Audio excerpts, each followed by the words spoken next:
Welcome back to DIY Willy. It's been a while since I put out a video. I made a couple of shorts from videos I already had. Just try to keep the content alive. But today we're going to make a new video. And, well, the driveway's empty. We need to go get something to fill the driveway. Let's go get it right now.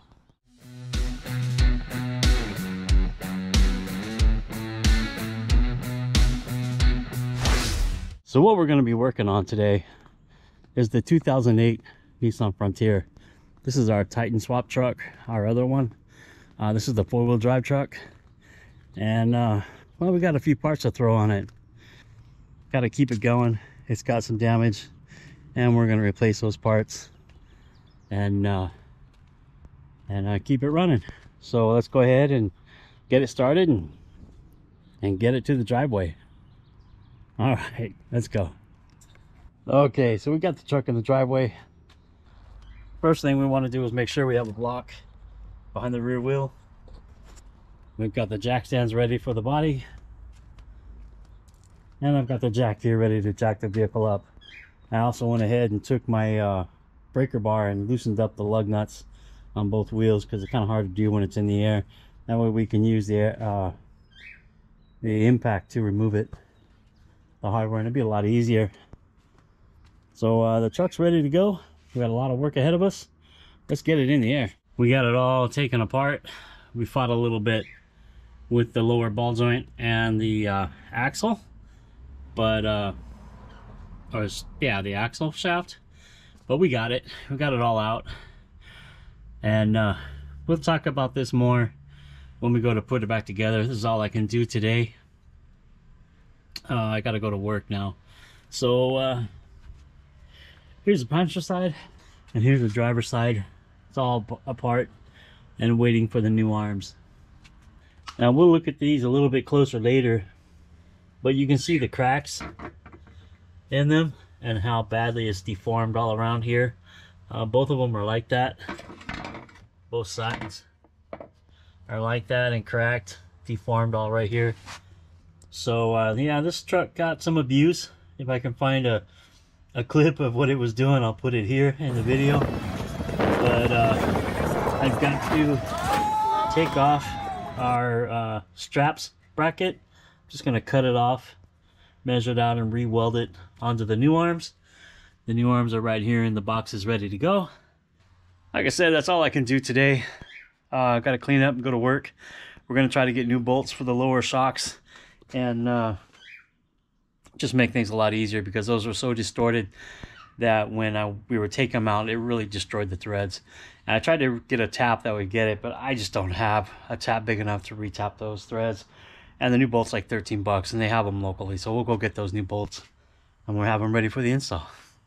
All right, so when we come back to this, probably in a couple of days, we'll grind those tabs off of there and for the straps, and we'll clean them up, get them measured out, and put them on the new arms. All right, so I'll see you what will be only moments or seconds, when actually will be probably a couple of days. So I'll see you then. Here we go, another day. We're going to get back to work on the truck. Today we're going to be working on the lower control arms. And well, there's some brackets that I need for the limit straps on the old arms. There's these brackets here, this one and this one, and I don't have material to make new ones right now. I made these a few years back, so I need to just remove these. So I think I'm going to take my cutting wheel and I'm going to cut down along the welds and take them off. We'll measure out and we'll put them on the new arms. And oh, I need to get this bump stop off too. But wow, you can really see how this one got cracked. Look at that, how it deformed and cracked. We had to buy new hardware because getting the hardware out of the holes, it got destroyed on the threads. You can also see how those holes elongated. It's pretty amazing that yeah, both of them pretty elongated. Pretty amazing the abuse these arms were taking while in this truck. We did replace that ball joint once on these arms. But yeah, I think I'm gonna get my cutting wheel and start cutting these tabs off. Wow, I get so caught up and busy in what I'm doing, I forget to show it. I got the tabs removed from the control arms, the old control arms, and ground them down, cleaned them up, got them ready to weld onto the new control arms. In fact, I've got one welded already, well, most of it. So let's take a look at that. Here's one of the new control arms with the tab. I've got the paint ground, I got it laid out where I wanted it, and we got the tab going on. I welded the 3 sides. Now I gotta get and weld on the inside here so that it you know, so it'll be solid. The weld doesn't look too bad. It's a little bit bulky. I might have a little too much wire speed going on, but for the most part it's good. I can see good heat transfer. I'm gonna go ahead and switch the position of the arm and then weld across this other side of the front right here, and this will be done. We can kind of buff it up, clean it up, and spray paint it black again, and we'll be golden. Yeah, I got one more arm to do after this for the other bracket, and we'll be ready to put it back on the truck. Ooh, this is day 3. Yeah, 3 of putting the Frontier back together with the new Radflo shocks and the new lower control arms. Yeah, so I got the brackets welded on as we did yesterday, and I showed that. I got the bump stop put back in, had to drill the hole bigger for it.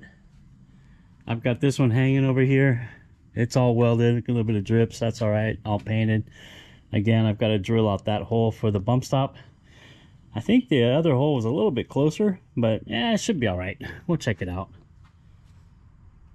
I kind of got the Radflo shock up in there, kind of measured out, seeing what I need to do.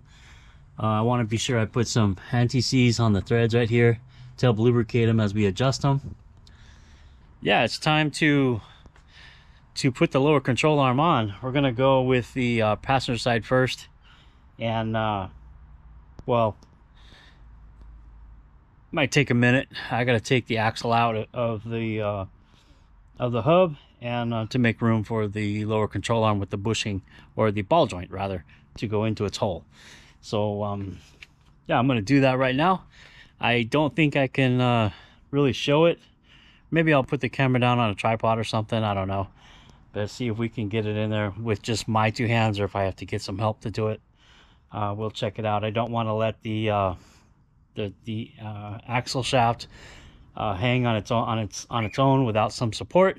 But if I do, it'll just be momentarily while I stick the ball joint in there. I'm going to try to do it. I'll put that one in first, and then I'll go ahead and I'll put the frame bolts in, the 2 on the frame. Hopefully it goes together like that. The suspension's at full droop, and I don't want to take the upper ball joint out. I would like to leave that in there to support everything if I can. If I have to do that last, maybe I will, I don't know. But we're going to try to do it this way. I've never actually reassembled something this way with everything kind of hanging there, but I don't see why it wouldn't work. So yeah, let's get at it, and we'll see if we have a good camera angle to show it while I put it together. If not, I'll show it when it's done. So the passenger side arm is installed. I've got all my bolts in at the frame and down here at the bottom ball joint. Now I don't want to tighten any of these down yet, not until the suspension's at ride height. You want the bushings to be set at ride height. You don't want them to be at full droop and then tighten them down, and then be putting that extra stress on the bushing as it travels back up to ride height, and put a lot of stress on those bushings. So you don't want to torque these down. You can tighten them down to where the cam bolts are engaged, but you don't want to torque them down until after the vehicle's at ride height. So I've got both of them in. This one's kind of hard to see because of the brake, and the limit strap is over here, but it's in. And I will bring it in to engage the cam bolts. I've got that bolt in, as you can see, on the bottom ball joint, and I'm ready to put the shock. I put the jack to lift the control arm up a little bit to align the hole on the shock, and it should go straight on in. However, I want to put a little bit of anti-seize on all my bolts before I put them in, not necessarily as a lubricant, but just to prevent them from seizing up and rusting inside their holes that they go into. So let me put a little bit of anti-seize on this new bolt. Oh, and we had to get a new bolt for the bottom shock because this area was so deformed that we had to use a hammer and a punch to get the bolt out, and it pretty much destroyed the threads on it. So we just bought a new one. They were cheap at the dealership. So yeah, here we go. I'm gonna put some anti-seize and slip it right on in there. So there you go. It's all bolted in. It all looks pretty good. I was a little concerned about the shock not being long enough. The other shocks that we were using were quite a bit longer, but yeah, this is fitting in place at nearly full droop. So I guess we'll be all right. The spring rate may be different than what we had on the other springs. So yeah, we'll know once we get it on the ground where we're at. I've already sprayed some WD-40 up in here to help lubricate the threads, and put some anti-seize on there when we go to adjust this to get our exact height. And that's ready to go. Everything pretty much is tightened up, except for, like I said earlier, the bushing on the frame. Those bolts, they're just tight to lock the cam lock bolts in there in position. In fact, I kind of marked them before I took them out, and I set the cam bolts where they were when I took them out. So the alignment shouldn't be that far off. Since we are going to adjust the ride height on the vehicle, we will have to do an alignment again. The camber and toe will most likely be out, so it'll have to get realigned. There aren't too many places that like to do it because this is not right and left hand thread. The tie rod end, it's like a right hand thread on both sides, so you have to loosen one completely out, run it out like this, and then put it back in. It's a little more tedious to do than most shops want to do. They don't want to touch it because they have to take it apart. They would rather just loosen the jam nut and turn it. Well, this one doesn't work that way. So yeah, I've got the ratchet limiting strap bolted in and tightened down. I went ahead and ran it down right here to get the extra length I needed. We'll reset this limit position once we have the vehicle on the ground and in ride positioning. Then we can go with the droop. I want to limit it to where, that didn't make sense what I just said. Anyway, I want to limit it to where this ball joint is not bottomed out like this. It's not buckled. I want a little bit more, like a 1/4 inch gap or more right here. This is pretty tight. I don't like that. That's where ball joints get stressed and start to break. So the limiting strap will stop it from getting to that point. It'll also protect the CV joints in there from getting too far of an angle and potentially breaking. So this is a very important piece in our overall suspension design. One thing I really haven't talked about too much is coil bucket contact. Now the Frontiers, Titans and all that are known to have coil bucket contact on the upper control arm right here, because this coil bucket normally comes all the way over here like this and around, and the this side, the forward side of the control arm, will hit the bucket before, this is the coil arm bucket, the coilover bucket. It will hit the bucket before bottoming out, so it makes a clunking sound every time it hits, or you start to see it. It could even dent it, I guess, if you were hitting hard enough. What we've done is we've modified it. We've cut that section of the coil bucket out. Can you see it? We've cut that section of the coil bucket out, and I made an insert piece to go in its place to stiffen the coil bucket, and that eliminates our coil bucket contact. As you can see, I've never really showed that too much on my videos, but as you can see, the shocks don't have any problem going in, and the control arm clears the coil bucket perfectly. There is not, this is full droop right now, and there is not any coil bucket contact there on that control arm. A very good modification to do Easy to do. We got some metal fabrication skills and a welder at home. It's easy to do it, and it worked perfect. Damn, helicopters, man. These are like Apache attack helicopters. I don't know where they're going. That's just, I don't know where they're going. Yeah, there they go. Who knows what's going on over in that area? Over by the border. Anyway, this modification to the coil bucket prevents coil bucket contact with the upper control arm and works perfectly. So yeah, since this side is done, I'm not going to put the tire on yet. I'm going to go ahead and start the other side, and then we'll finish it up by putting the brakes and everything together. And we can set it on the ground and start setting our limiting straps, tightening our frame bolts on the lower control arm, and it'll be done, really. Well, we have to adjust the ride height. The back on this truck was always about an inch taller than the front, because I believe it's a 4-leaf pack, and then we added a 1.5 inch add-a-leaf to the pack, so that put the back a little higher than the front.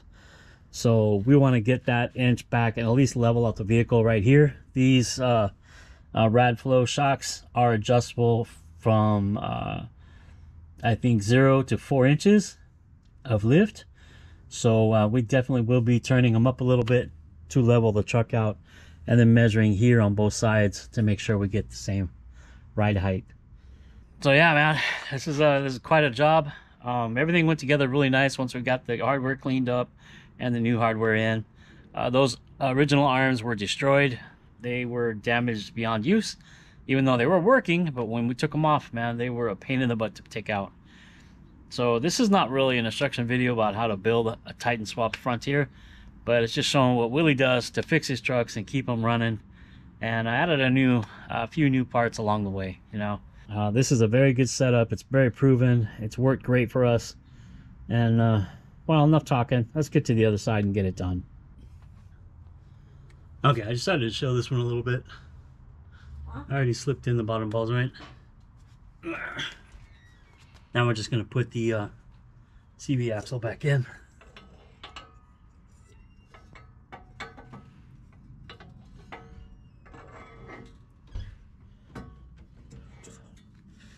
Just like that. Now we can work to get these bolts in, and this is a little bit tedious. We got the stop blow hammer right here. I think this is what? I think it's a 3 pounds. Oh, 2.5 pounds. Got a couple pry bars that are going to help me out, and yeah, we're going to beat this thing into position, and then we'll get the bolts ready to go in. Now let me remind you, I did put anti-seize on everything.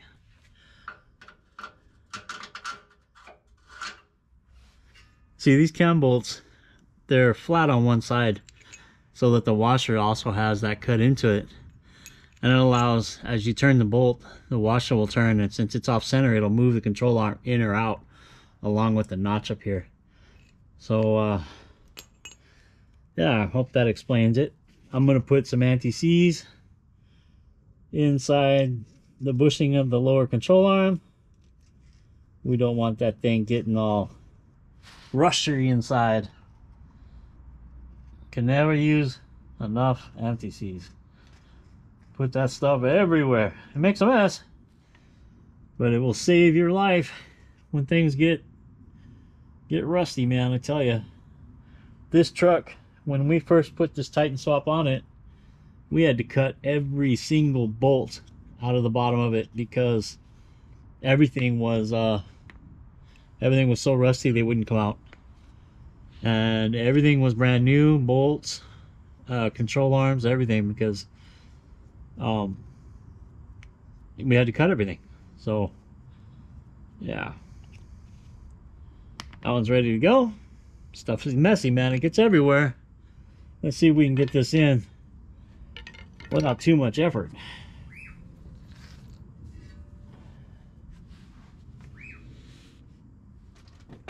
This is kind of the tough way to do it, but it's a good way to do it.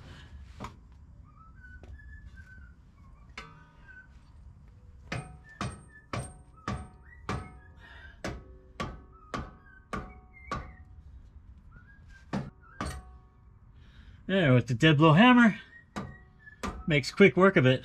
I can knock it inside, line up the bolts.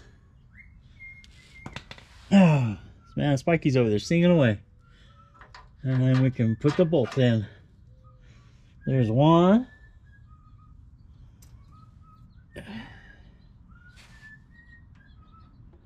Man, this is where a lift would come in handy, because I'm crawling around down here on the bottom. So this is the lower ball joint bolt, and the ball joint's kind of cupped out inside, and the bolt goes in there and allows it. The bolt goes through the cup side like a half moon, and then engages that bolt in there so that the ball joint won't slip out. Put some more anti-seize on here. Man, we don't want this thing getting stuck in there. And we'll see if we have enough. Oh, I didn't put the shock on this side. Darn it, I got a little bit ahead of myself. I should have put the shock before I put this arm on. That's alright. We'll manage. Let's see if we can get it to go down.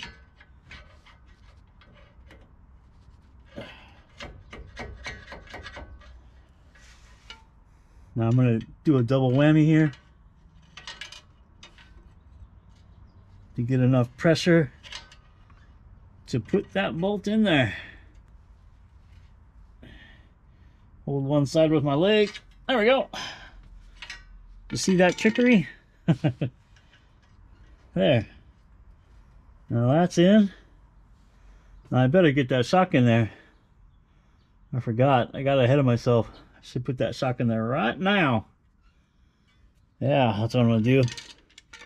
Let me get that shock in there. Alright, now I've got the lower shock. I've got the shock put in.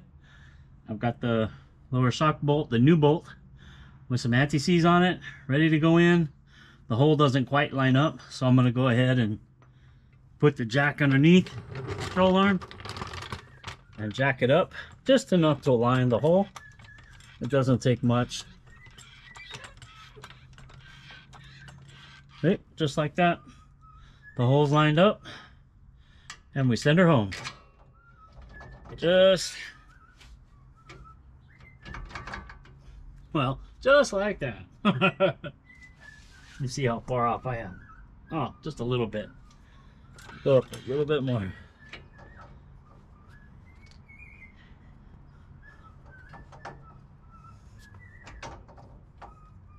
Oh, the other side went in so easy.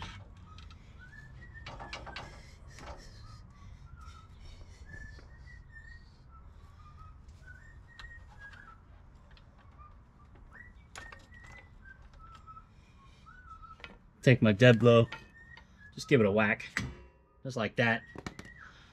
Went in no problem. Put the nut on. This is the new nut too for that lower bolt, and we are golden. That's the install of the lower. Everything went pretty good. And I think I'll loosen up the limiting strap and bring it down so I can bolt it on, and then we'll tighten things up and kind of get it ready to go. Again, tightening everything but the bushings on the frame. Wow, what a great project, guys. Got it done. We already took it for a test drive. Really? I already took it for a test drive. Everything feels really good. The truck is sitting a little higher. We didn't measure it before we started doing the job, but we can tell the front used to be considerably lower, and it had more of a rake from the back to the front. Now it's sitting just about level, if not a little bit up, and yeah, it looks really good. Everything went together really nice, and alignment is where it was before, even though it's going to be off a little bit. You can see the mark right there that I had, the little sharp black Sharpie mark. It's back where it was, and it's going to need a little bit of adjustment now with the new parts and the difference in height. You can see where the coil bucket contact was. If we were to have bucket, we would only have about 1/4 of an inch of travel right there, and here we have as much as we want. We don't have too much because it will bottom out on the upper ball joint.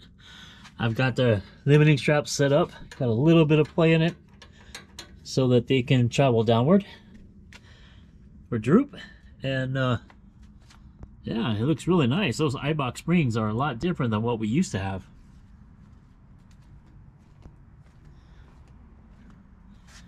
We used to have Toyota 4Runner springs. I think they were I think it was the front springs of a Toyota 4Runner is what we had on there before. And these eyebox, these are 650-pound springs, and with the V6 in the Frontier, it's perfect. It seems like a perfect weight.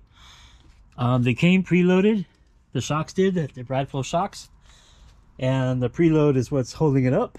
Looks really good. The only thing we really could change if we went to a uniball type front arm or upper arm, that would give it more travel in the suspension. But to me, the ball joint are more drivable on road when you do a lot of road driving. If we were all off-road, we could go with the uniball and have more travel. But the truck looks great. It's sitting exactly the way we wanted it. It looks really good. Really, really good. And I did not have to adjust them. I thought I was going to have to adjust them. Yeah. So here's the old arms. We'll look at them once again. You know, they got the cracks and they're all concaved right here, where this got twisted from the weight of the shock. Somehow when it came down, it went straight in and bottomed out in there and twisted it this way and probably pulled it back up. That's how we have the cracks that run all the way around, even into the weld up here over this side. A lot of cracks. A lot of abuse on these arms. Same on this one. You can see the cracks. Everything, it's all concaved. It's all smashed in. One other thing I noticed was the lower ball joint is loose on this arm. Look at that. Wow, I didn't even know that. I just saw it right now. It shouldn't have been that way. I don't know why, what wore out that caused that. It's a good thing though that we're not running this system again. That is now trash. There's the Pro Comp Toyota Tundra coil levers that we were using. They worked perfectly with the Toyota 4Runner springs. We're gonna go ahead and save those, keep them in the box, tuck them away in the back of the garage somewhere for in case we have to take the Radflos off them, have them rebuilt. We can throw these back on and have the truck drivable at least. But like I said, everything turned out perfect. It was a great project and a successful DIY Willy project. A lot of new parts, everything bolted together perfectly without any stress, and it drives really nice. So it's going to have to settle a little bit. We may have to adjust the spring preload on it again if we need to after he drives it and it settles down. Then if we have to bring it back up, we'll bring it back up and then drive it again. And then we got to get it to an alignment shop and we'll get it realigned. But we want to make sure all the adjustments are done, and we'll check the torque on all the bolts again one more time before giving it to the alignment shop. That way everything is the way it should be. So we'll put about 100 miles on it or so, check all the torque, and then we'll take it for an alignment. This thing's got to get a smog this year too for registration. I already paid the registration, but we got to do the smog. That got in the way. We'll do that, no problem. It always passes. And needs a change of oil and a good wash and wax. That's what it needs. A good detail. But it's done. It was a great project. Thanks for stopping by and checking out my video. Give the video a thumbs up. Subscribe if you haven't already. And come back to DIY Willy for your Frontier needs. Your Baja Razor. Your VW Bug. your trucks, your Samurai, all the projects that we have here in the garage. It's fun, and I'm happy to be back making videos again. I was off for like a month. I really wasn't doing anything, but I'm back. I'm gonna try to get them out every Sunday, one video. If I can get some shorts out during the week, and I got some tools I want to do a Tool Tuesday videos on, and we'll get back on it. So thanks for stopping by and check out the videos, and I'll see you next time. Bye.